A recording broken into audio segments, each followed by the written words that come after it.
Yo, you already know what it is, man. It's your boy Domwork, man. And look, now 2K26 is right around the corner, and I know y'all been seeing Mike Wang on Twitter dropping that gameplay news. And if y'all been paying attention, it's looking like finishing is gonna be getting some nice upgrades. And if y'all follow my channel, y'all know I'm more of a shot creator guy, but when it comes to my scoring builds, I don't like to put myself in a box. So I want to be able to get downhill, get to the rack, and finish reliably. And that's why, even though y'all see I don't put drive and dunk on a lot of my builds, I at least try to have a high drive and layup. And I've been doing that for like the past 32 Ks, and a lot of people say, you know, the layups are ass or they don't work and things like that, but for me, they've been fun. I've been having a lot of success with it. Now, in the beginning of 25, it was a little weird, I'm not gonna lie, but you know, they came out, they patched a few things up, and after that, they've been fine to me. Now, the floaters and like the quick scoop layups is still a bit of a mystery at times, but I'm hopeful that they'll figure it out and make a bit more sense in 26. But if you didn't see the news and you're a layup guy like myself, we're finally gonna be able to pick whatever animation we want for like a Euro step, a floater, you know, scoop layup, all that. And that's major, man, because now we can really sculpt our finishing play style. And that should bring more variety to the game, have people looking different when they're attacking the rim, and most importantly, it's gonna make you less predictable. And speaking of being predictable, they got this new slow motion Euro step feature coming to the game as well. And that's something that I'm definitely gonna be labbing up and looking forward to mastering, because look, in the best case scenario, you slow down, the defender, you know, he overplays it and you get a wide open layup. But now the fact that you can slow down your gather and you don't really have to commit to laying the ball up, you can always bail out. So I'm telling y'all right now, these hot pass accuracy, high drive and layup, high drive and dunk, you know, slash and playmaker builds, I'm not gonna say they're gonna be the quote unquote meta, but they're gonna be a lot better than they've been in the past, and they're gonna be way more effective. But look, I had a build in the stash that I was putting VC on over the past couple of weeks. Then I finally hit Vet 4, got that 300K, and I said, you know what, I'm gonna just throw it on there, max the build out, and just have some I could rock with until 2K26 comes out. And I just wanted to try something a little bit different. So as y'all can see, man, this is a slash and guard build. Like, this build can contact dunk. It still got the high layup on it too. And it's honestly a remake of a Ja Morant type of build that I made earlier in the year. But when I made that joint, I really wasn't thinking, and I didn't care about the cap breakers and none of that. I just said, yo, I want to be able to dunk, and I want to be able to shoot a little bit. And the build was tough. It was fun to play on. I put in work with it, won a lot of games, killed out there in the rec with it. But it was just an unserious build, and it wasn't optimized. But this time around, I did things a little bit differently, and this is the build that I came up with right here. And this is probably going to serve as a template for my first guard build in 2K26. Now, of course, you got to wait until we see the builder and the badges and how everything goes together and all that. But I've been out here in the rec on this build for the past couple of days, and like I said earlier, I don't normally put drive and dunk on my builds. So I ain't gonna lie, I'm having way too much fun attacking the rim and really yamming on these dudes out here. But as y'all know, it is random rec, so if you gotta paint something big, it probably ain't gonna happen. Like this game right here, y'all see I done turned into a sharpshooter. All I'm doing is shooting the ball. But I want y'all to see how ridiculous random rec can be, bro. Like, so we up 2 right here. He pump fakes him, gets him to jump, but doesn't go back up with it. And that's an inside player. So that's one missed opportunity in the clutch. Now we tied at 60 with 30 seconds left in the game. We get the stop right here. Now we out on the break. I'm way ahead. This is a dunk. Why he ain't throwing me the ball? So that's another missed opportunity for an easy bucket. Now right here, I get it. He's trying to hold for the last shot. But yo, you got somebody wide open on the wing. You could have gave him the ball. And on top of that, you had somebody wide open in the left corner. But instead, you want to give me the ball at the last second where I'm only going to get a flick up. And I think I had an AI on me at that point as well. So to be honest, if he had just gave me the ball, spaced it out, and let me shoot a step back midi on the bot, we probably would have had a better chance at winning that game. But instead, we end up going to overtime and losing the game. And really, I'd stop recording because I'm like, bro, I got a bot on me. Niggas is doing dumb shit. So I'm really just sitting here wasting my time with these dudes, man. But look, like I said, bro, this is probably going to be the template for my first guard build at 2K26. Now, when it comes to the drive and layup and the dunk, I might end up switching those around. So I might have a higher drive and layup. And I do plan on having drive and dunk on the build, but I'm not gonna make it a super slasher like this one right here, so I might just settle for like a bronze or a silver posterizer, and that's gonna save me some more points to put into my pass act or my midi or even my 3-ball. But the one thing that I will not be sacrificing on my guard builds in 2K26 is that speed and agility, bro. Because in 25, the majority of my guard builds had anywhere from like an 80 to an 85 speed.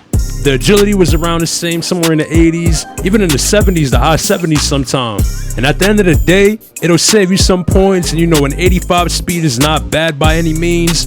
But when you start talking about 90, 92, 95 speed, and of course, I know some people had 99 out here, but that's a whole different story. And I mean, it ultimately comes down to your playstyle and what you're comfortable with. But me personally, man, when I'm on a build with a 90 speed or higher, I just feel like a whole different player out there. And the thing about it is, it affects both ends of the floor. So if you're off ball on offense, or, you know, of course, playing defense, trying to keep up with the ball handlers and things like that, you need that speed and you need that agility, man. So I definitely plan to put more emphasis on the physicals in 26. But of course, again, we got to wait and see how the build is looking and how everything's going to play out. Since halftime, Aldama. Oh, MP with a block. But look, man, I got another gameplay for y'all on this build. And in this game, you're going to get to see a bit more of the slashing ability. Because that's what I made this build to do, man. I want to get downhill, attack the rim, you know, dunk on people, all that. But like I said earlier, man, when you got these inside bigs and dudes that don't know how to space the floor, it's tough to get to the rack.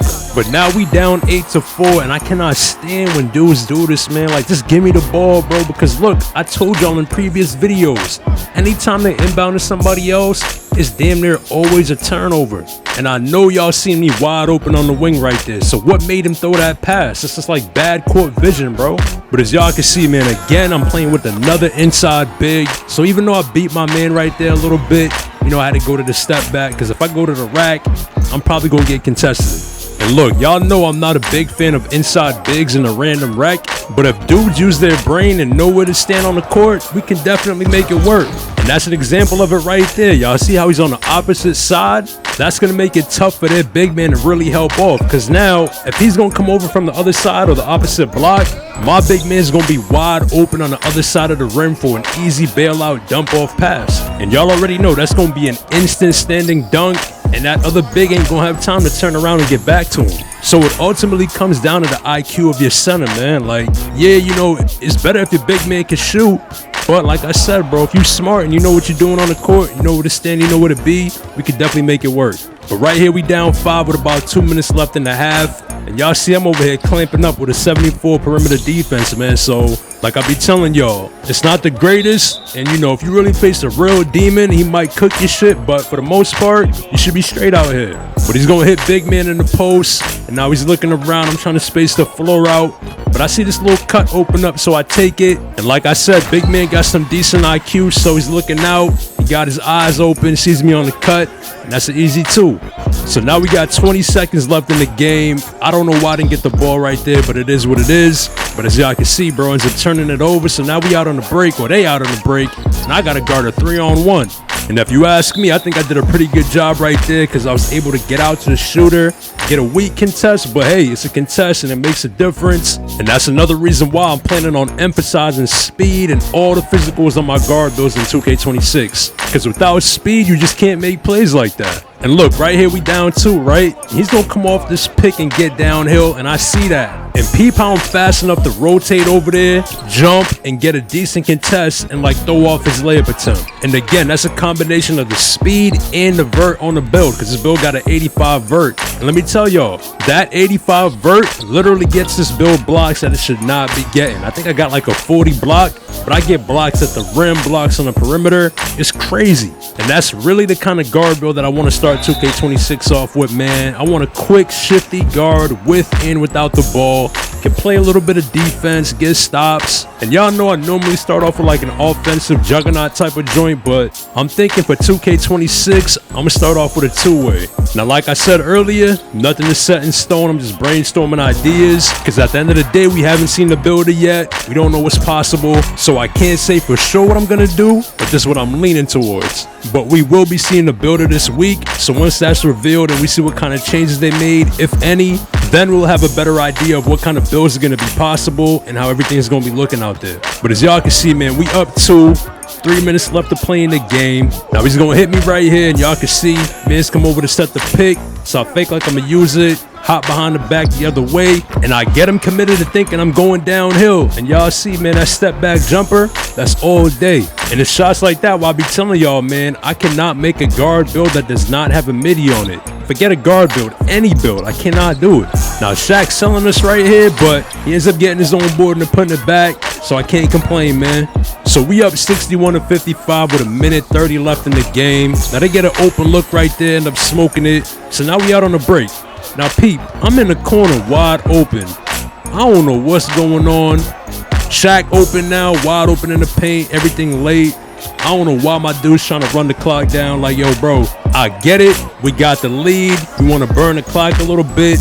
That's cool. But honestly, bro, if there's one thing I learned about 2K, you got to keep your foot on the pedal. Because sometimes there is such a thing as playing it too safe. And I've experienced it in 2K where dudes want to hold a ball and we don't get a good shot off. Then they come down and get a quick 3. It's just bad, bro. Just keep scoring the ball, keep playing, because in the random wreck, the game ain't over till it's over, man. But look, as always, I appreciate all the support. Hope y'all enjoyed the gameplay. I'm gonna let the rest of this joint play out, but as always, man, if you're not following me on Twitter, be sure to give me a follow over there at BeLikeDom. And y'all already know what it is, man. Stay up. Catch y'all in the next one.